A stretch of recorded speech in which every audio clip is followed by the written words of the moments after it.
Ça fait une paire de jours, voire 2 semaines maintenant, qu'on essaye de trouver le meilleur compromis au niveau du matériel. Ma marque préférée, ça va rester Nash. Cette marque-là, jusqu'à la fin de ce que moi je jugerais encore possible par rapport à mon état de santé et de ce que je peux faire au niveau de cette pêche. On rentre tout juste de Nancy, où est-ce que samedi prochain, on va retourner pour vraiment là mettre l'accent sur ce qui va se passer sur cette année 2026, ce Carp Tour. On en discutait justement là dans le véhicule, où est-ce que peut-être il y aura des changements, et ça c'est tout à fait normal. Et il faut se rabattre aussi sur d'autres plans d'eau si ce que nous on a prévu ça fonctionnerait pas. On préfère mieux avoir toujours un plan B que de se faire planter. On a décidé de partir aussi avec ces nouveaux détecteurs qui se trouvent là. J'avais au départ les EV de chez Delkim.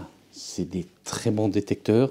J'ai toujours aimé ce côté palpeur au niveau de la touche. Alors non, ils ne seront pas à vendre ou être remis au rebut. Ils vont partir avec moi pour des pêches courtes en 6 pieds. Et bien évidemment, quand on va faire des longues sessions, ça peut servir à mettre une 3e canne, les R2 de chez Nash. Je les avais déjà, donc l'ancienne génération. Là, aujourd'hui, on est sur cette nouvelle génération qui a déjà une paire d'années. Pour ce que moi, je vais en faire, ça sera largement suffisant. On a ce design qui est vraiment propre à Scope, à Nash. Les boutons, on ressent que c'est de la cam, que c'est du bon produit. Nous, on n'aura pas besoin d'une LED à l'arrière pour éclairer notre poste. Et on se faisait cette réflexion en se disant, c'est dommage parce que ce que tu as déjà fait, tu veux essayer de le refaire, que tu peux aller faire autre chose. Aller comprendre un petit peu le stratagème, mais on verra d'ici quelques semaines les décisions, comparer des poissons que j'ai pris il y a cela plus de 15 ans à aujourd'hui, voir l'évolution tout simplement,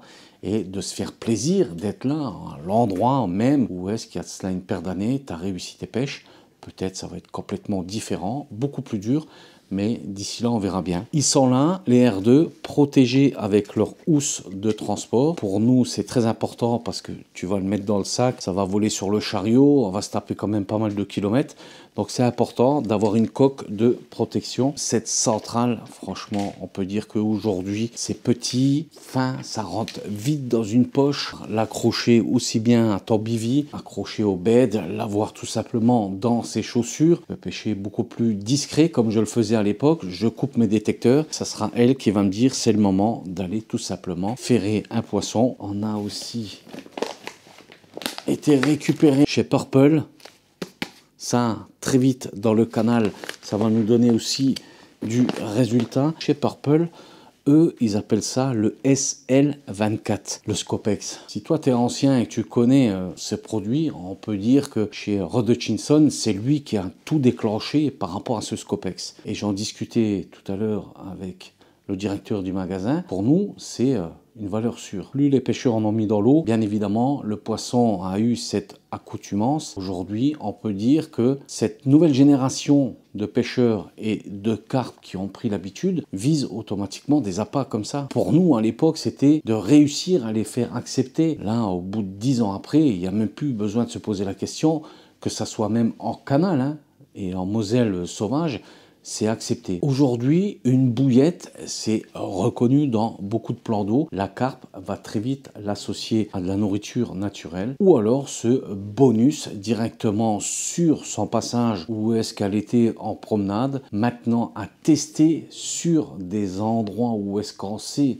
que les carpes vont venir s'alimenter. Est-ce que ce style de produit-là va détourner le poisson qui est dans son milieu sauvage à venir y goûter, ou alors à continuer à manger sa nourriture naturelle? C'est là-dessus que je vais bosser sur cette année 2026, et on verra, d'ici là, on aura encore beaucoup de choses à se dire en vidéo et à rester toujours sur ce côté Rec Live.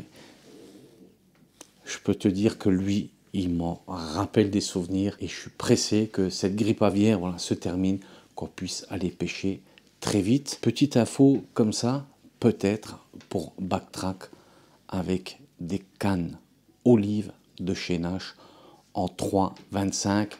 Je dis ça, je dis rien. C'est bientôt Noël.